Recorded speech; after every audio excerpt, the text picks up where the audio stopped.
नमस्कार, यह है कहानियों का अद्भुत संसार किस्सा कहानी। और किस्सा कहानी में मैं मंजीत ठाकुर आपको सुना रहा हूं आचार्य चतुरसेन शास्त्री का लिखा उपन्यास स्वयं रक्षामा। आज सुनिए इसका अध्याय 31, जिसका शीर्षक है सार्वभौम रावण।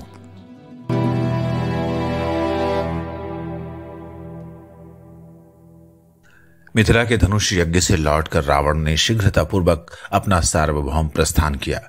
उसके शत सहस्र राक्षस छद्मवेश में हिमशैल की उपत्यकाओं में कुंभकर्ण और सुमाली के नेतृत्व में उसकी प्रतीक्षा कर रहे थे, जहां उसके धर्मगुरु और शस्त्र गुरु रुद्र महादेव की उस पर शत्रु छाया थी। उसने मारीच को खूब आगा पीछा समझाकर तैयारी करने का आदेश दिया था। नैमिषारण्य से मारीच राक्षसों के सैन्य लिए गंधमादन की ओर प्रस्थान कर चुका था, इसलिए रावण ने अविलंब वहां से कूच बोल दिया और उत्तर कौशल राज्य की सीमा में जा घुसा, जहां महाप्रतापी अनरण्य राज्य कर रहा था। अनरण्य ने रावण को भारी राक्षस सैन्य लिए अपनी राज्य सीमा में प्रविष्ट करता देखा तो वो 10,000 घोड़ों और बहुत से रथ हाथियों से सज्जित सेना लेकर रणांगण में उतरा। घनघोर युद्ध हुआ। राक्षसों ने प्रबल पराक्रम से अनरण्य की सेना को काट डाला, परंतु महावीर अनरण्य गजराज पर खड़ा होकर हाथ में धनुष लेकर अपनी सेना को ललकारता हुआ रावण पर बाण वर्षा करता रहा। अनरण्य के हस्तलाघव और पराक्रम को देखकर एक बार रावण के सारे मंत्री प्रहस्त आदि घबराकर भागने लगे। तब रावण ललकारता हुआ रथ पर चढ़कर उनके सम्मुख आया। ये देखकर अनरण्य ने भी रथ ग्रहण किया और अब इन दोनों महाविक्रमशाली योद्धाओं ने विविध दिव्य शस्त्रास्त्रों से ऐसा विकट युद्ध किया कि दोनों ओर की सेनाएं स्तंभित हो गईं। रावण ने वेग से प्रचंड आक्रमण करके अनरण्य के रथ के घोड़ों को मार डाला। इस पर अनरण्य ने रथ से कूदकर बाणों की बौछार से रावण के सारथी को बेंध दिया। रावण भी उछलकर रथ से उतर पड़ा और उसने अनरण्य के मस्तक पर गदा का प्रचंड वार किया। उस प्रहार को सह नहीं कर पाने के कारण अनरण्य मुंह के बल भूमि पर गिर गया। ये देखकर रावण अट्टहास करके हंसने लगा। हंसते हंसते उसने कहा, राजन, इतने ही बल पर तुम वैश्रवण रावण से युद्ध करने निकल आए। अच्छा, अभी यह है कि पराजय स्वीकार कर लो और मेरी रक्ष संस्कृति को भी स्वीकार करो। जो कोई मेरी रक्ष संस्कृति को स्वीकार करता है उसके लिए अभय, और जो नहीं स्वीकार करता उसके मस्तक पर मेरा यह परशु है। उसने अपना विकराल परशु हवा में घुमाया। इस पर अनरण्य ने कहा, अरे विश्रवा मुनि के पुत्र, तू क्या अपने ही मुंह से अपनी प्रशंसा करके बड़ा बनना चाहता है? अरे मूढ़, तू इक्ष्वाकु वंश का अपमान किया चाहता है। मैं वृद्ध हूं और मेरे प्राण त्याग का यह समय समुचित है, तो भी क्या, अभी इक्ष्वाकु वंश निर्वंश नहीं हुआ है। आओ, सावधान हो और युद्ध कर, गाल न बजा। इतना कहकर महाराज अनरण्य ने वाण वर्षा कर राक्षसों को विकल कर दिया। प्रहस्त, प्रकंप और दूसरे राक्षसों ने चारों ओर से विरथ महाराज अनरण्य को घेर लिया। महातेजस्वी अनरण्य शरीर पर हजारों आघात खाकर वहीं खेत रहे। महाराज अनरण्य के निधन होने पर रावण ने हिमवंत की ओर बाग मोड़ी, जहां उसके भाई कुंभकर्ण और नाना सुमाली तथा महावीर पुत्र मेघनाद तथा सहस्त्रों राक्षस उसकी बाट जोड़ रहे थे। रावण की ये वीर वाहिनी उनसे इस प्रकार जाकर मिली जैसे नदियां समुद्र में जाकर मिलती हैं। राक्षसों के सेना का आगमन सुनकर यक्ष भयभीत होकर भागने लगे। कुबेर ने जब सुना तो उसने क्रुद्ध होकर रावण के सम्मुख युद्ध करने अपने चतुरंग चमू को भेजा। यक्षों ने राक्षसों के धुर्रे उड़ा दिए। राक्षस और राक्षस सेनापति इधर उधर भागने लगे। ये देखकर रावण ने ललकार कर कहा, अरे राक्षस भटों, निर्भय युद्ध करो और देखो कि मैं अकेला ही युद्ध स्थली में कैसा चमत्कार दिखाता हूं। इतना कहकर वो अपना परशु घुमाता हुआ यक्षों के समूह में घुस गया।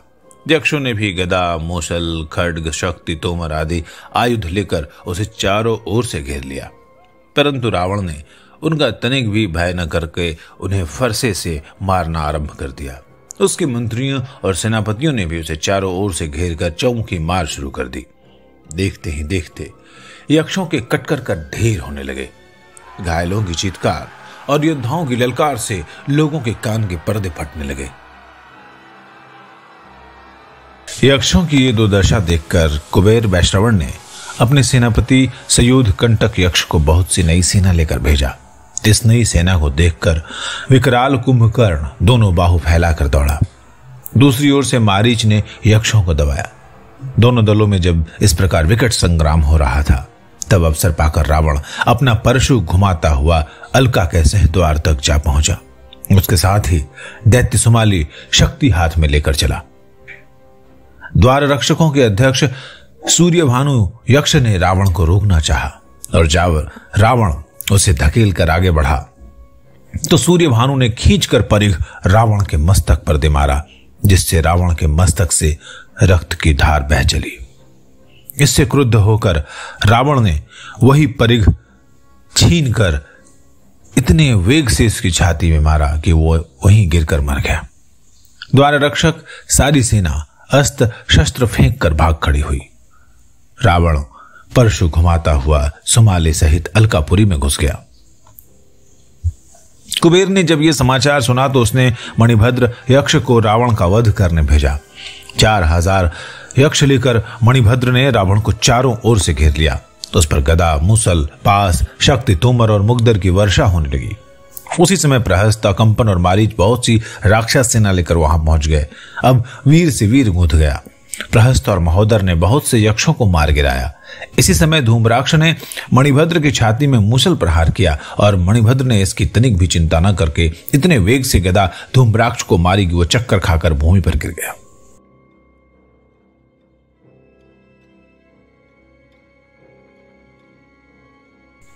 मणिभद्र के पराभव का समाचार सुनते ही यक्षों की सेना में हाहाकार मच गया। अलकापुरी के सब बड़े बूढ़े आर्तनाद करने लगे। यह देखकर स्वयं कुबेर धनेश ने पुष्पक विमान में बैठकर यक्षों की सेना सहित युद्ध भूमि में प्रवेश किया। कुबेर धनेश को सम्मुख आता देखकर रावण परशु लेकर आगे बढ़ा। उसे देखकर कुबेर ने कहा, अरे दुर्बुद्धि रावण, तू मेरा निवारण भी नहीं मानता। अरे माता पिता और गुरुजन का जो अपमान करता वो तो महाधर्मी है, परंतु अब इन बातों से क्या, अब तू अपने कर्मों का फल भोग।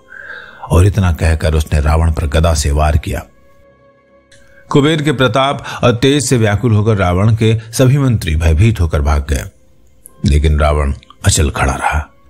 जब कुबेर ने दोबारा गदा का प्रहार करना चाहा तो रावण ने भी प्रहार किया। अब दोनों भाइयों में भयंकर युद्ध होने लगा। लड़ते लड़ते कुबेर ने रावण पर आग्नेयास्त्र छोड़ा। इसका निवारण रावण ने वारुणास्त्र से किया। फिर रावण ने अनेक कौशल किए। अंत में रावण का मस्तक पर गहरा आघात खाकर कुबेर मूर्छित होकर भूमि पर गिर गया। ये देखकर उसके सेवक उसे उठाकर रथ में बैठा कर ले भागे। रावण ये देखकर बहुत खुश हुआ। उसने कुबेर के पुष्पक विमान पर अधिकार कर लिया, जिसमें सोने के खंभे, वैदुर्य मणि के द्वार और मोतियों की झालरें टकी हुई थी। इस पुष्पक विमान का वेग मन के समान था। इसकी सीढ़ियां सोने की थीं और उसमें ठौर ठौर रत्न जड़े हुए थे। ये विमान त्वष्टा विश्वकर्मा ने कुबेर के लिए बनाया था। रावण ने विमान को प्राप्त कर तीनों लोगों को जय किया हुआ समझा और तेजी से हिमालय को लांघकर देवादिदेव रुद्र के निकेतन कैलाश शिखर पर जा चढ़ा।